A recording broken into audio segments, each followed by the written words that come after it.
and those who may be watching the live stream at home, I'd like to ask for those who are able, would you please stand?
Please be seated.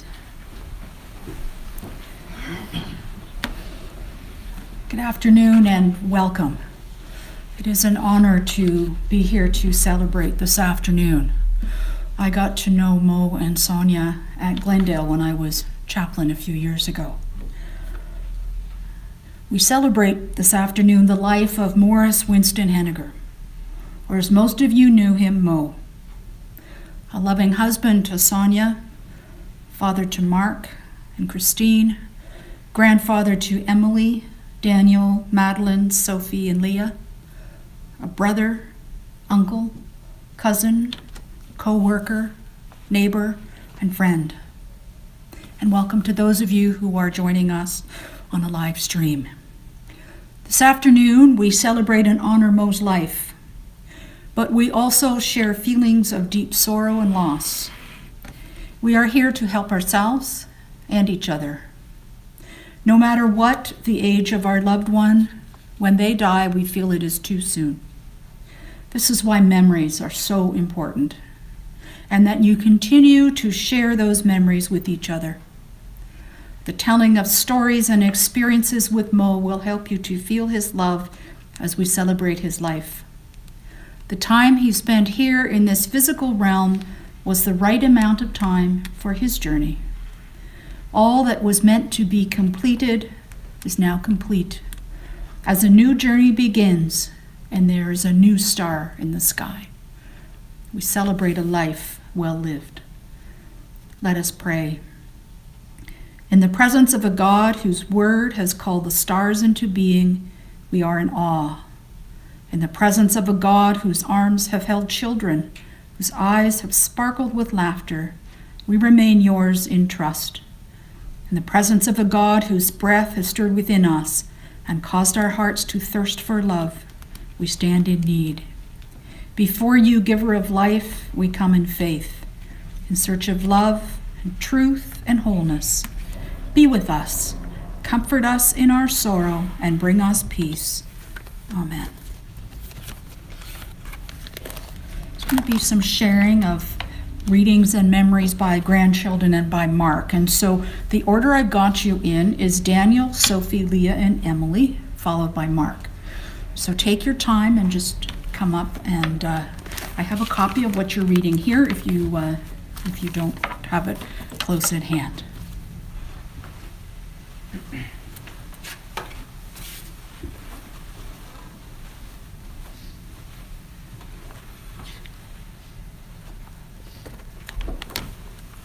Looking for what you're reading? Yes. Should have left it out for you, shouldn't I?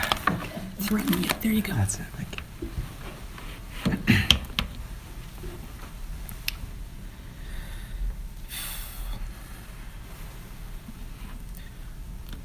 Oh, all the time that ere I spent it in good company, and any harm that e'er I've done, I trust it was to none but me. May those I've loved through all the years have memories now they'll e'er recall, so fill me to the parting glass. Good night, and joy be with you all. Oh, all the comrades that e'er I had are sorry for my going away, and all the loved ones that e'er I had would wish me one more day to stay. But since it falls unto my lot that I should leave and you should not, I'll gently rise and softly call, good night, and joy be with you all. Of all good times that e'er we shared, I leave to you in fond memory. And for all the friendship that e'er we had, I ask you to remember me. And when you sit and stories tell, I'll be with you and help recall. So fill me to the parting glass. God bless and joy be with you all.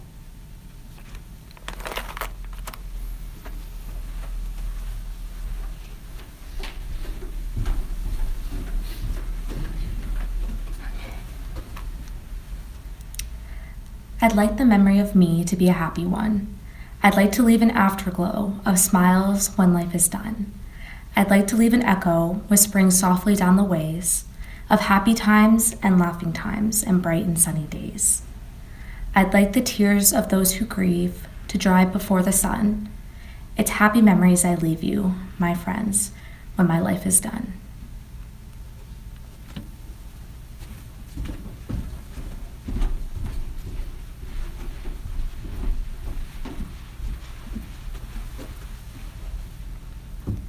The tide receives, but leaves behind bright seashells on the sand. The sun goes down, but gentle warmth still lingers on the land. The music stops, and yet it echoes on its sweet refrains. For every joy that passes, something beautiful remains.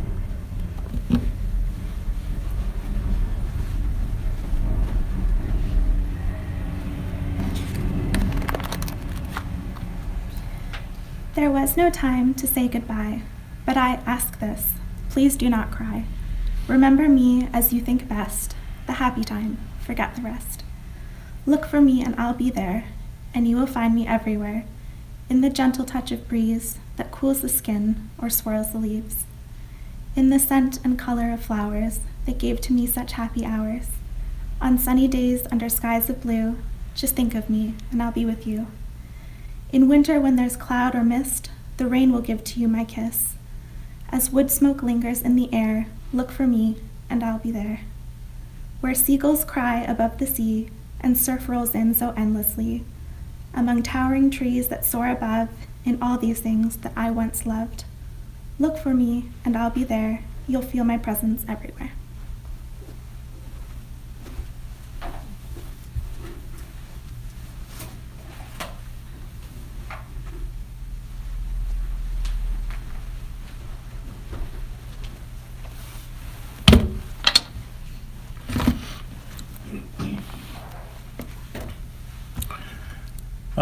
First, thank you on behalf of our family for joining us in honoring and celebrating the life of Maurice Winston Hennigar. Mo to family and friends.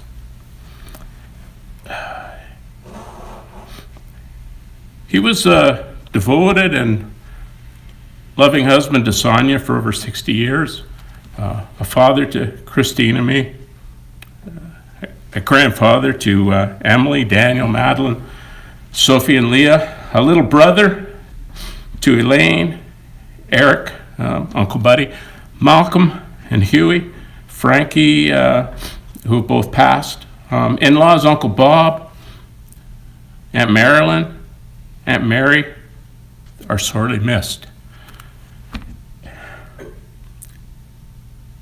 He was uncle to many nieces and nephews, and a proud colleague and leader as a member of the Ontario Provincial Police.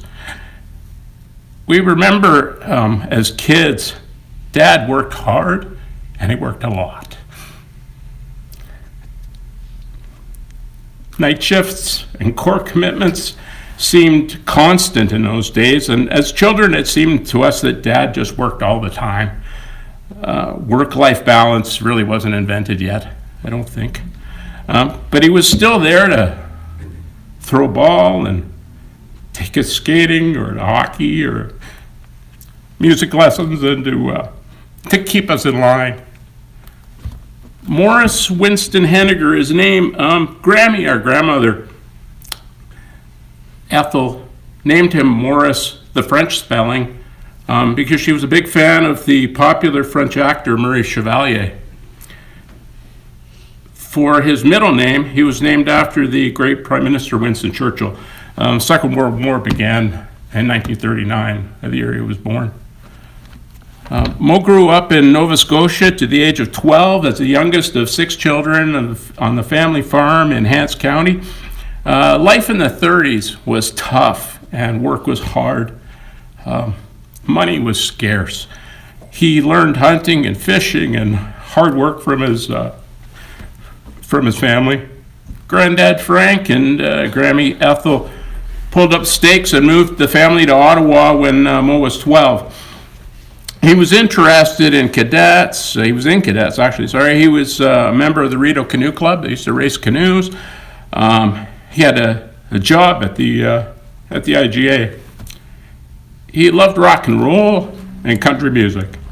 So he got into music and bought a 1958 Martin D28 Dreadnought guitar, just like the Everly Brothers played. And he joined his friends, Paul Anka and Jerry Barbeau, in high school. They used to play at the movie theater matinees before the main feature, and then they could get tickets that way. Anka wrote his hit Diana in the high school cafeteria before he moved to New York to make it big. Mo loved fast cars, had his share of wild antics with his best friend John Rivington, that we won't mention. The antics, I mean. He and Sonia and the gang used to go to dances at Carlton Place. He met Sonia at Fisher Park High School. They married in Ottawa. Dad worked as a sales representative, a machinist at Kai Supply. Don't know why I remember that, but I remember that. I remember him telling me about getting metal shards in his eye. And co-worker would simply lift his eyelid up with a wooden matchstick and fish out the shavings. Health and safety also wasn't a thing then. He soon after, because I think he didn't want to put up with that kind of life, he soon after joined the OPP and was posted to Rockland, Ontario Detachment. Now he loved the camaraderie, being part of the team. There were many social events, curling bonspiels. Someone was always coming over, or we were always visiting someone's house, or had an assortment of great babysitters, and there's just lots of parties, and it was a very festive atmosphere in Rockland. Significant events, 1970 October crisis. I remember armored military vehicles rumbling down the road in front of our house. The War Measures Act was enacted in response to FLQ terrorism.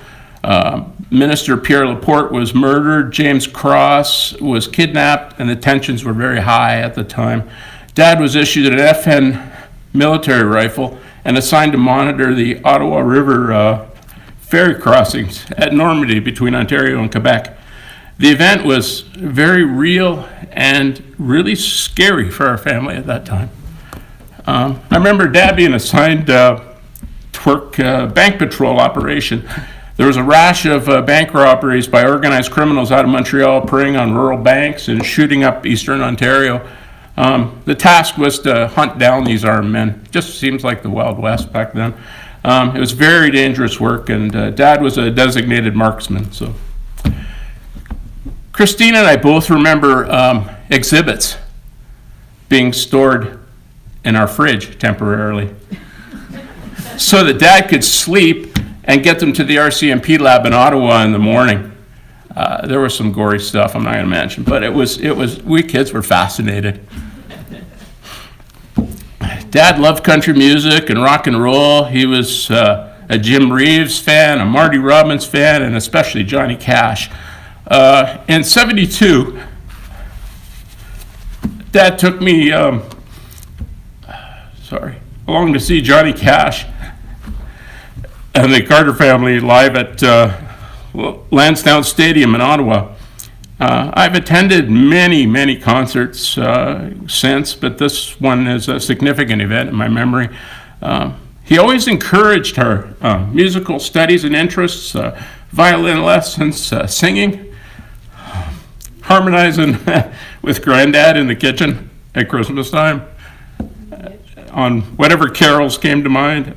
Christine is an avid member of barbershop choruses to this day, and I play and collect guitars, and the things we learn and the things we keep. Dad taught us the love of the outdoors, fishing and camping.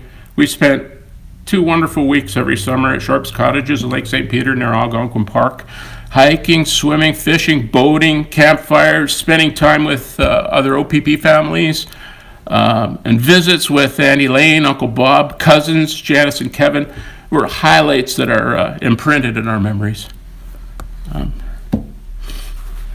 Dad taught Christine to bait a hook,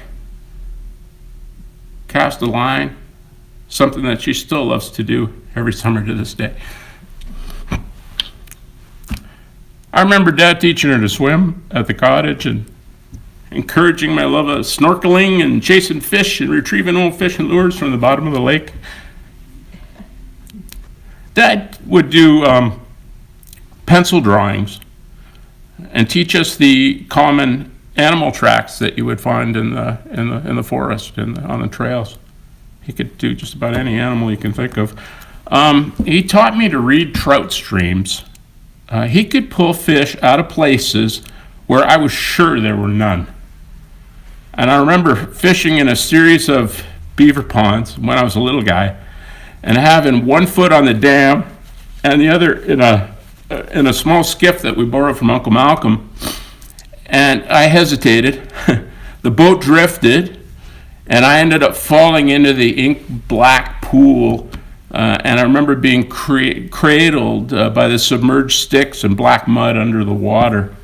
And I can recall the flash of a big hand reaching down under the water and pulling me out in one motion back into the boat. And Dad never said much. We just shook it off and kept on fishing. Dad was promoted in Rockland, Ontario, and which meant we had to transfer to London in, it was around 1973, 72, 73. This was a big move for all of us, and I think it was a good move for our family with great schools and housing and neighborhoods. And Dad worked the rest of his career in London and finished as an acting staff sergeant there. And he was a guy that liked where he lived, and he enjoyed his job, and he was very happy in London. After retirement, Dad worked as a contract employee for the OPP on, it was called Project Angel, which back then was an innovative application of then new DNA technologies to cold case murder investigations.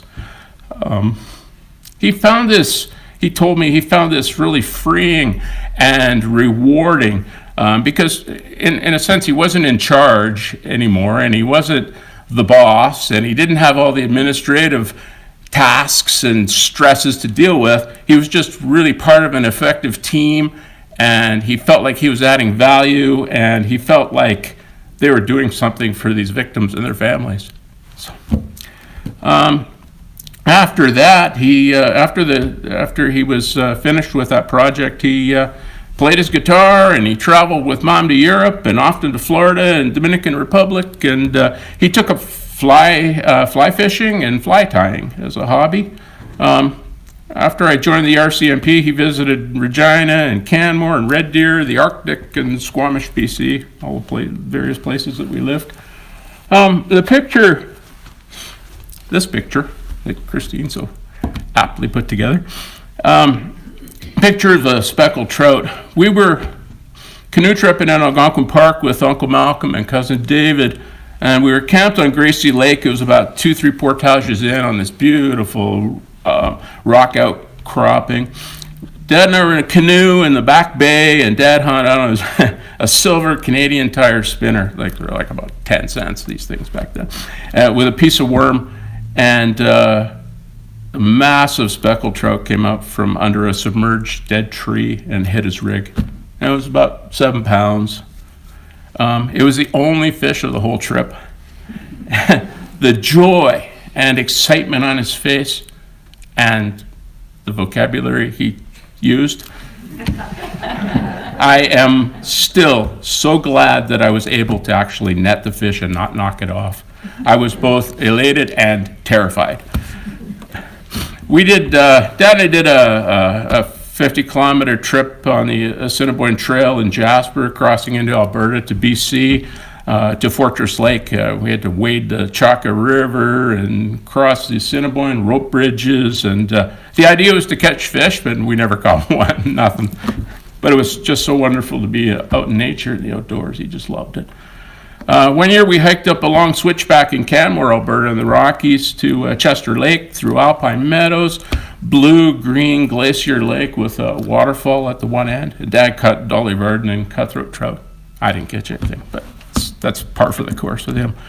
I had fun teaching, and as he said, guiding my dad when fly fishing for BC salmon in Squamish, BC, because it was something he'd never done.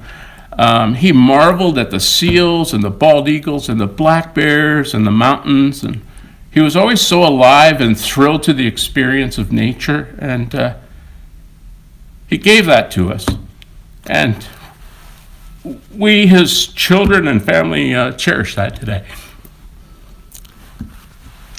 Dad was a conservative man. He was prudent. He was a successful investor. He was friendly, but reserved. He believed in justice and fairness and a good sense of humor. He loved Western movies that he called dusters. He liked Ronald Reagan, which we argued about a bit. He was a staunch supporter of bilingualism back in the day. Yeah, he once told me about a talented young French-speaking mechanic in Rockland, Ontario, where we lived, and it's largely a French-speaking Canadian town. And he could not get his mechanic's license because the Ontario government wouldn't certify him in French. To Dad, that was complete injustice. His dad had been in the trades. He knew what it was about. Dad belonged to charitable organizations, and he had a big heart. After returning from business in Toronto, he was staying at the Delta Chelsea in downtown Toronto. It was some sort of OPP training or thing. And after returning, Dad described the homelessness that he had witnessed in the alleys outside his hotel. He was shocked and disheartened and astounded that a country as rich and prosperous as ours could not provide at least bare minimum of care for these people. He just said, you know what, there should be some basic housing for people in our country. Like, what's wrong with us? The things he saw, the things he experienced in policing made him a bit more reserved and cautious and vigilant. These are traits that many of us develop over the years after exposure to violence and sorrow and the underside of life that many and most people don't get to see and probably shouldn't see. Mom, Sonia, spent the last 8 years at his side caring for him, encouraging him, feeding him, providing support and morale in his battle against this terrible ailment, Alzheimer's. Always by his side, always his strong advocate. Through COVID, when everything was closed and restricted, she was dedicated essential service provider, enduring constant testing, gowns, and masks in order to ensure that he was exercised and stimulated and fed. She truly endured and always said, that's the least he would do for me. Dylan Thomas' poem, Do Not Go Gentle Into That Good Night, illuminates, I think, Maurice's struggle. Do not go gentle into that good night. Old age should burn and rave at the close of day. Rage, rage against the dying of the light. That's the gist. That is what he did, I think, all those years, until it was finally his time to go. We, our family, we would very much like to thank the care providers and staff at Glendale Crossing, Parkwood, LHSC, and Chaplain Maureen Dwyer for kindness and support for our father and our family over the years. Mom, Sonia, loved Maurice dearly, and we loved our dad. We all miss him greatly, but also we take comfort that for his sake, his very long battle is over, and he is now at peace, and he is now at rest. From Dylan Thomas, may the blessings of light be upon you, light without and light within.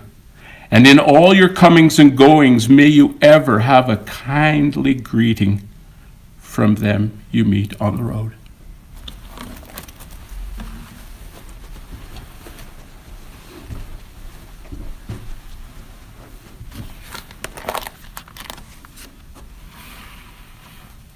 I have some words from the staff at Glendale Crossing. And the first is from Erin, who, when Mo first moved in, was in recreation on the Lambeth neighborhood, and she's now a neighborhood coordinator, and she remembers Mo's love of music. That he loved it when Sonia took him outside, where he could feel the warm sun and the soft breeze. And Erin will remember his smile and his whistle. Rima, who is in recreation, says Mo was a gentle soul that touched the lives of many. His wife Sonia was an attentive and inspirational wife. She did an exceptional job of being there for Mo, as well as helping me, a recreational therapist, know how to support and be there for him. One of my favorite memories was how he lit up when I put on Kenny Rogers or Johnny Cash. He raised his arm and began singing with me, and it made me happy to see that he enjoyed this. When Mo liked something, he displayed it very clearly. He appreciated it when people would go the extra mile to ensure he was comfortable and happy, whether it be talking to him or just being present in the moment. Mo is greatly missed, but I will always cherish the times we had together and all that we shared. And now, whenever I hear a bird call, I will think of him. Maurice's life began June 24th, 1939, nearing the end of the Great Depression and the onset of World War II. His life spanned 30,512 days and ended on January 6, 2003. Maurice provided for his family, teaching them many of life's lessons along the way. He taught them the importance of family, not only to his children and grandchildren, but how devoted he was to his brothers and sisters throughout his life as well. He was strict but fair in his life, having both a strong work ethic but also a personal ethic as well. Those who worked with or met this dedicated officer of the law knew someone who was fair, soft-spoken, yet holding people to task and accountability. Maurice enjoyed meeting new people and exploring nature, not only here in Canada, but throughout his travels in Europe, the States, or places in the Caribbean. He shared his love of hunting and fishing with family, and shared with them his extensive and varied love of music. It didn't matter if the music was classical, country and western, or pop. His feet tapped to it. Maurice always did something and enjoyed renovating his home and making it a perfect sanctuary for Sonia. When I met Mo at Glendale Crossing several years ago, unfortunately, I only met a shadow of who this amazing, gentle man was. But what I did see left a deep impression on me. Maurice's love of Sonia and her love for him was evident every time I saw them together. Their loving touch and caresses made their love seem like a new love rather than a deep love that spanned over 60 years. What an inspiration to the Glendale staff. They say that life should not be measured by the number of breaths we take, but by the number of moments that take our breath away. Maurice didn't get to take nearly as many breaths as he or you would have liked. There were still hopes and dreams in his heart that unfortunately are unfulfilled. If there is one thing you can take away from his death, and I think he would approve, is for you to keep finding those moments that take your breath away. Make a bucket list and proudly check off a big moment each year and smaller moments each week and month. None of us knows how much time we have left. But if you can make your life count by taking some of the qualities that Mo shared with you to make the world a better place, appreciate family, to make others laugh and smile, be compassionate, be true to yourself and your values, be accepting and non-judgmental of others, be generous, always look for the good in others, go the extra mile, encourage people, find and share that joy each day, then his death will not be in vain, and he will continue to live in your memories and in your hearts. Sweet Afton is a song based on a poem written by Robbie Burns about the Afton River in Ayrshire, Scotland, where Robbie Burns was born. It speaks of a river that flows leisurely through tree-covered hills that surround it, to the various birds that can be found in the vicinity, and shows Burns' appreciation for the beauty of the region around the Afton waters. This song was special to Maurice, and I'm sure it reminds you of Mo's love of nature. I invite you now to sit with your memories of Mo as you listen to Sweet Afton.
You could almost hear the water in that song, couldn't you? Gathering our cares, please join me as we recite the Lord's Prayer. Our Father, who art in heaven, hallowed be thy name. Thy kingdom come, thy will be done on earth as it is in heaven. Give us this day our daily bread. Forgive us our trespasses, as we forgive those who trespass against us. And lead us not into temptation, but deliver us from evil. For thine is the kingdom, the power, and the glory, forever and ever. Amen. Jesus said, "Come to me, all who are weary and burdened, and I will give you rest. Take my yoke upon you and learn from me, for I am gentle and humble of heart, and you will find rest for your souls. For my yoke is easy and my burden is light." So as we say farewell to Maurice and offer his soul back to his Creator, we say thank you for all that he gave us in life. The warmth of his love, his humor and friendship, his help, guidance, and wisdom, and the joy that he brought wherever he went. While you will miss him terribly, we thank you that Maurice now has the peace he deserves. Maurice, we send you with our love to surround you. As we think of our continuing journey in this life, we promise to never forget you. We will honor your memory by living our lives as you would want us to, and we will take joy and pleasure that you had in life and share it freely with others. Farewell and thank you. An Irish blessing.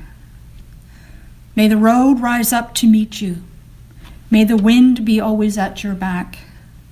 May the sunshine warm your face. The rain fall softly upon your fields. And until we meet again, may the Lord hold you in the palm of his hands. May green be the grass you walk on. May blue be the skies above you. May pure be the joys that surround you. May true be the hearts that you love. May God be with you and bless you. May you see your children's children. May you be poor in misfortune, rich in blessings. May you know nothing but happiness from this day forward. May the road rise up to meet you. May the wind be always at your back. May the warm rays of the sun fall upon your home, and may the land of a friend always be near. The family would like you to join them at the reception center, the building just to the left of the parking lot as you exit the front doors. Please consider taking time out of your busy day to continue to share memories of Maurice and support each other. My blessing for you this afternoon, may every gesture of friendship and every sign of affection that you give to one another be a sign of God's love. And may God bless each of us, Father, Son, and Holy Spirit. Thank you for joining me this afternoon, and as we close, we'll listen to Jerusalem.